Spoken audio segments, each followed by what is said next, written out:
नमस्कार आप सभी को।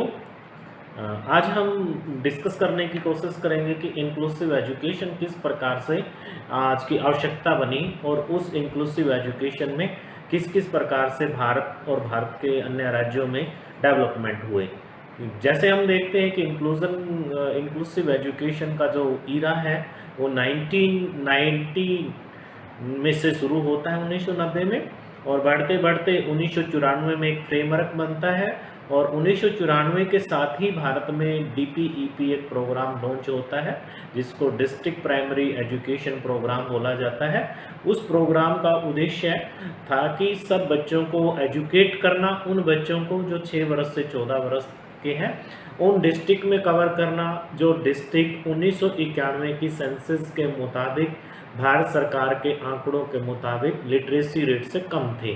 तो वहाँ पर सब बच्चों को विभिन्न कार्यक्रम के माध्यम से एजुकेट किया जाता था, कहानियों के माध्यम से बच्चों को सिखाया जाता था और ऐसे स्कूलों को आइडेंटिफाई किया गया।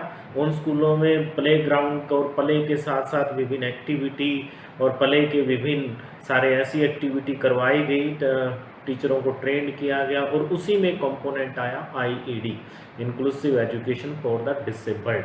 तो यहाँ से भारत में इंक्लूसिव एजुकेशन की इसकी शुरुआत होती है और धीरे धीरे ये आईईडी का कंपोनेंट के तहत ही स्पेशल एजुकेटर की भर्ती सरकारी विद्यालयों में की गई। पहली बार 1974 के बाद अगर कोई भर्ती स्पेशल एजुकेटर की भारत में हुई है तो 1994 में डीपीईपी के तहत हुई और डीपीईपी में आने के बाद उनको प्रोजेक्ट में रखा गया, कंसोलिडेटेड पे पे रखा गया।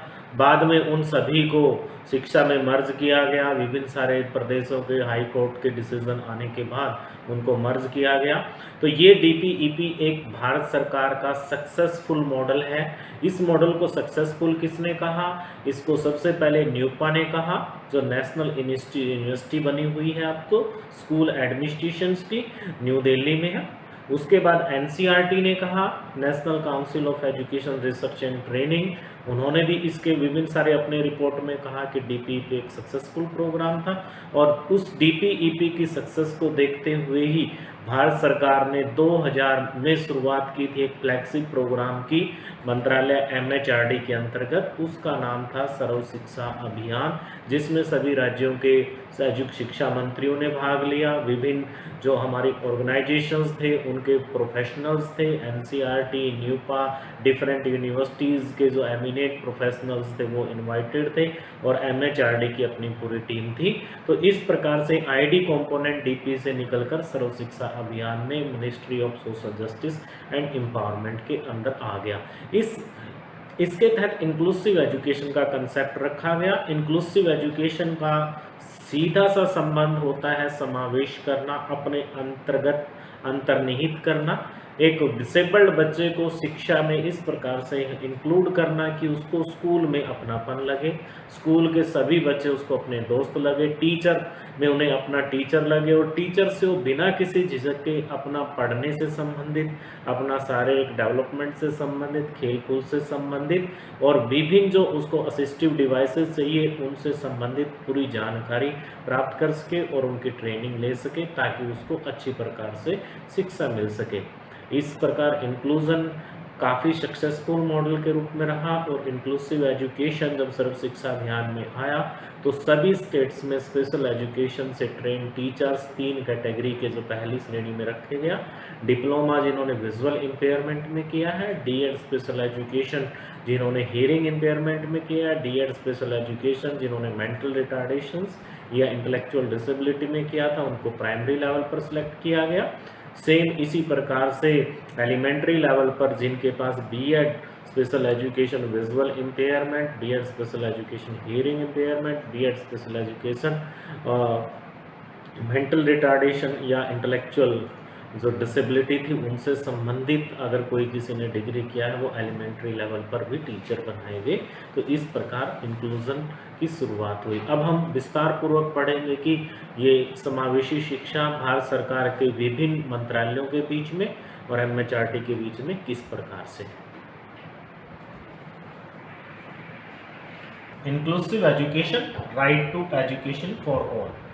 This is a way to empowerment. We क्योंकि हम सभी जानते हैं कि इंक्लूसिव एजुकेशन का बेसिक एम है डिसेबल्ड चिल्ड्रंस को एम्पावर करना, स्वावलंबी बनाना, उनको शिक्षित करना और उनको इस योग्य बनाना कि वो राष्ट्र निर्माण और खुद के पैरों पे खड़े होके अपने परिवार के प्रति स्वावलंबी बने और एक निर्भीकता के साथ इस देश में अपना योगदान दें। इंक्लूजन में ये मेन मोटो रखा जाता है कि हमने बच्चे को स्किल टीच करनी है, उसको इल ट्रीट नहीं करना या डिसेबल ट्रीट नहीं करना। उनके पास भी वो सभी राइट्स है जो हम सबके साथ राइट है, जैसे कि आप स्लाइड में देख पा रहे हैं। अब राइट बेस्ड एजुकेशन क्या है? जैसे कि भारत तो हमारा, हम एक गणतंत्र देश में रहते हैं, रिपब्लिक ऑफ इंडिया में रहते हैं और रिपब्लिक ऑफ इंडिया के कॉन्स्टिट्यूशन में ये सीधा लिखा हुआ है कि प्राइमरी एजुकेशन एक राइट है सभी बच्चों का, इंक्लूडिंग चिल्ड्रन विद डिसेबिलिटी, और इसको कवर किया गया है हमने सर्व शिक्षा अभियान के तहत जीरो रिजेक्शन पॉलिसी में। अभी सर्व शिक्षा अभियान समग्र शिक्षा अभियान बन चुका है और समग्र शिक्षा अभियान में भी हम जीरो रिजेक्शन पॉलिसी लेकर आते हैं। जीरो रिजेक्शन पॉलिसी का अर्थ है कि किसी भी आधार पर हमने बच्चे को रिजेक्ट नहीं करना है स्कूल में एडमिशन से। कोई भी बच्चे को अधिकार है कि अपने घर के पास वाले विद्यालय में RTE एक्ट 2009 की धाराओं को मानते हुए वो वहाँ पर एडमिशन ले सकता है और इस प्रकार से समग्र शिक्षा अभियान में भी इसको कंटिन्यू लागू किया गया है। उसके बाद बात आई थी implementation of ID and IDSS for coverage of student with disability from 9 to 12। जो बच्चा सर्व शिक्षा अभियान में क्लास 8वीं तक की शिक्षा ले पाया, उसको ज़रूरत महसूस हुई 2010 के बाद कि उस बच्चे का आगे का फ्यूचर क्या होगा, इसलिए भारत सरकार ने ID जो स्कीम थी उसको बढ़ा दिया, IDSS कर दिया, inclusive education for the disabled at secondary school level. Secondary school में 9 से लेकर 12 तक की शिक्षा को इंक्लूड किया गया है। तो इस प्रकार हम देखते हैं कि इंक्लूसिव एजुकेशन किस प्रकार से फेज बाय फेज भारत सरकार में आगे बढ़ रही है। तो जैसे जैसे हमने देखा, क्योंकि फिर उसके बाद राइट टू एजुकेशन एक एक्ट पास किया गया पार्लियामेंट के दोनों सदनों के द्वारा, उसका नोटिफिकेशन हुआ 1 अप्रैल 2010 से, वो लागू भी किया गया प्रत्येक गवर्नमेंट और प्राइवेट और रिकॉग्नाइज स्कूल में। और वहाँ पर भी ये बात कहा गया कि डिसेबिलिटी को नीड को देखते हुए, क्योंकि 2009 में वो एक्ट बना था तो उसको अमेंडमेंट किया गया, जैसा हम देख रहे हैं 2012 में। अगर आप वेबसाइट पे जाकर इसको देखेंगे तो पढ़ पाएंगे कि इसमें इंक्लूसिव एजुकेशन और डिसेबल्ड बच्चों के लिए बहुत सारी बातें नई बताई हैं जो होनी चाहिए। कुछ स्कीम्स की बात करेंगे हम, जो हमारा मंत्रालय शिक्षा विभाग है जो शिक्षा को देखता है, शिक्षा मंत्रालय भारत सरकार के तहत, उसको हम सिंपल शब्दों में शिक्षा विभाग, शिक्षा मंत्रालय बोलते हैं।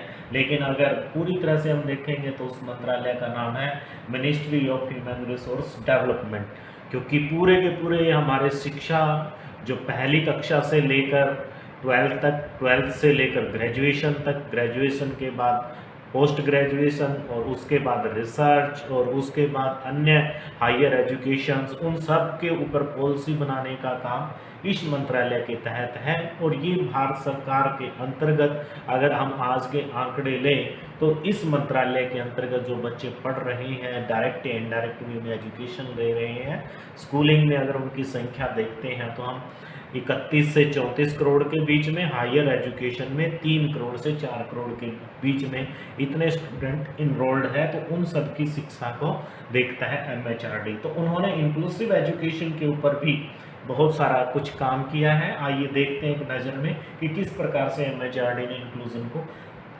भारत की जो नई शिक्षा नीति है, पहली शिक्षा नीति भारत की आई थी 1968 में, उसके बाद 1986 में दोबारा से फिर नई शिक्षा नीति आई जिसको हम नेशनल पॉलिसी ऑन एजुकेशन 1986 के नाम से जानते हैं।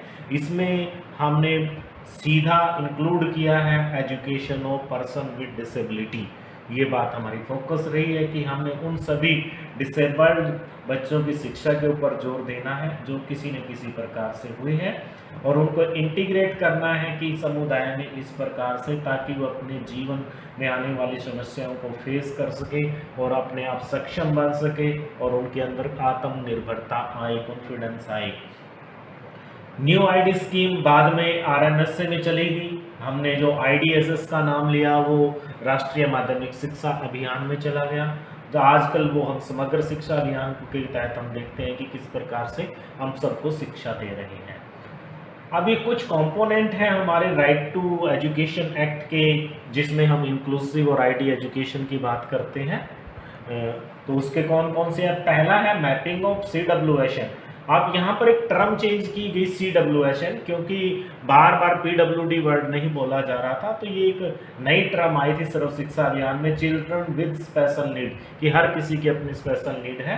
तो सबसे पहले मैपिंग की बात की गई कि उनको खोजना कैसे, हमने मैप आउट कैसे करना है।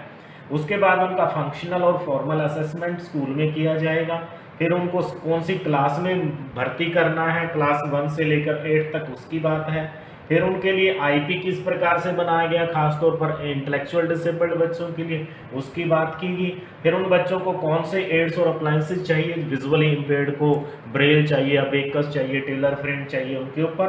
फिर उनकी क्वालिटी की कैसे बात करनी है, जो टीचर पढ़ा रहे हैं उनकी ट्रेनिंग कैसी होनी चाहिए, इन बच्चों के लिए ज़्यादा पाठ्यक्रम किस प्रकार से होना चाहिए, बिल्डिंग के बैरियर को कैसे रिमूव करें, रैंप बनाए, रेलिंग बनाए, लिफ्ट लगाए, और अच्छे स्पेशल स्कूल के साथ जो हमारे जनरल स्कूल हैं उनको कैसे मैपिंग में लेकर आए। ये हमारे वेरियस कंपोनेंट आरटीई के। उसी के बाद छोटी छोटी रिसर्च करनी होती है, जिसमें कई बार अच्छे बच्चे बहुत सारे खेल में उपलब्धि हासिल करते हैं, अच्छे नंबर लेकर आते हैं, उनको पेपर में लेकर आना, डॉक्यूमेंट में लेकर आना, राज्य सरकार को भेजना, डिस्ट्रिक्ट लेवल पर भेजना, ताकि उनको अवार्ड मिल सके। सोशल अक्षर समाज में रहते हैं हम, समाज में एक बच्चे की अच्छी बातों को बताना चाहिए। पेरेंट्स है जो CWSN के, उनके साथ उनकी ट्रेनिंग देना, जो साथ पढ़ने वाले विद्यार्थी हैं जिनको हम पीयर बोलते हैं, उनकी ट्रेनिंग देना। जो दूसरे जेंडर है, मेल और फीमेल है, लड़के और लड़कियां, उनको समाज में होने वाली घटनाओं के बारे में जानकारी देना। नीड्स करना बच्चे की, उसके रेजिडेंशियल ब्रिज कोर्सेज करवाना, छोटे छोटे कोर्सेज 2 दिन से लेकर 2 महीने तक के। होम बेस्ड एजुकेशन देना, जो विद्यालय नहीं आ सकते। दूसरी जो नॉन गवर्नमेंट ऑर्गेनाइजेशन है जो अच्छा काम कर रही है, उनके साथ काम करना, और उसके साथ एडवोकेसी करना बच्चे के राइट्स के लेकर। कलेक्टिव सपोर्ट ग्रुप बनाना, बच्चों को कैसे मॉनिटर करना है, उनका वैल्यूएशन करना है, इसके ऊपर फोकस करना। ये कुछ और कंपोनेंट है, आप इस स्लाइड में देखकर पता लगा लेंगे कि किस प्रकार से इनकी भी हमें आवश्यकता जरूरत है। और उसके बाद इसको अमेंडमेंट किया गया। आप देखते हैं कि अमेंडमेंट में हमने डिसएडवांटेज चिल्ड्रन का वर्ड यूज़ किया है इसमें, और ये किस प्रकार से आगे किया है। तो हमने ये बताया कि ये सारी सपोर्टिव सर्विसेज हमें ज़रूरत है इसमें करने की। ये स्पेशल फीचर्स हैं कि ये किस प्रकार से एक्ट हमारे क्या क्या बात कहता है। होम बेस्ड एजुकेशन की बात कहेगी, may also have the right to opt for the home based education, क्योंकि बच्चों का अपना राइट है होम बेस्ड एजुकेशन को। ये स्पेशल स्कूल की कवर करने की, क्योंकि स्पेशल स्कूल्स मॉडल्स हैं स्पेशल एजुकेशन का, उनको कवर करने की हमने बात की है। ये MHRD की कुछ इनिशिएट्स हैं, आप उनको भी अच्छे से पढ़ सकते हैं, इनको सर्च कर सकते हैं कि किस प्रकार से ये इनिशिएट्स हैं। ये इफेक्टिव इम्प्लीमेंटेशन कैसे होगा, promoting teacher education, inclusive education की होगी, अर्ली आइडेंटिफिकेशन होगा, प्रोविजन इंडिविजुअल बेस्ड टीचिंग होगी, कंप्लाइलेशन एनालिसिस ऑफ डेमोग्राफिक जो हमारे पैटर्न है उनके बारे में होगा, इंटर मिनिस्ट्रियल को बहुत सारी मिनिस्ट्री है उनके बीच में कॉर्पोरेशंस होगा, उनके ऊपर ये बात हुई है। ये तो अभी हमारी बिगिनिंग है, अभी तो हमें बहुत आगे जाना है, ऐसा हमारा इंक्लूजन के बारे में मानना है। तो इस प्रकार से हम देखते हैं कि इन सब बातों को लेकर हम अच्छी प्रकार से इंक्लूसिव एजुकेशन दे सकते हैं। आप इन सबको अच्छे से स्टडी कीजिएगा तो आपको बहुत अच्छा लगेगा। धन्यवाद।